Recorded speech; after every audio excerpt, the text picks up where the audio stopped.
Today I'm going to show you how to make smooth zoom effects in CapCut. So there are a number of ways to do this. What we can do here is create keyframes. So I'm going to click over here, add a keyframe right over here at the beginning of the video, drag this all the way to the end of the video, and here I can change the scale, and this will now slowly change how this moves. So this is that smooth zoom effect.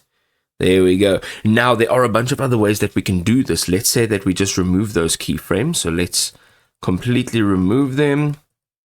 All right, now we have no keyframes. We can go over here to the left-hand side, click on effects, go in here, type in zoom, hit enter, and here are a bunch of different zoom effects. Okay, so you can see subject zoom, you can see slam zoom, elastic zoom, whatever it is that you want to use, go ahead, click on it, make sure that it's downloaded, click down, drag it onto your video clip. Okay, you'll have the option also to just put it above your video clip, but what essentially will happen is this will affect every single video clip beneath it. So if you've got multiple video clips here and you want all of them affected, you can use it like this. But if you don't and you just want this video affected, this is how you use it.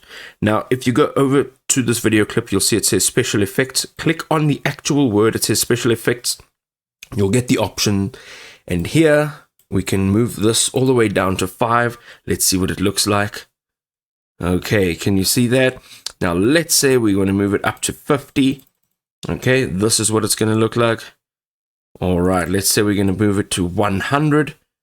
This is what it's going to look like.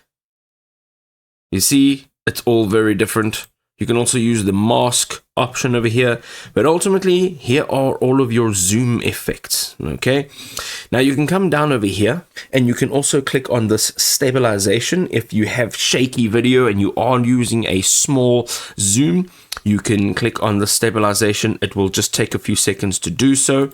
You can also go over here and you can use optical flow. Now optical flow will basically allow you to take your frame rate, change your frame rate, and basically what it does is it adds frames in between each one of your frames so that it makes it smoother.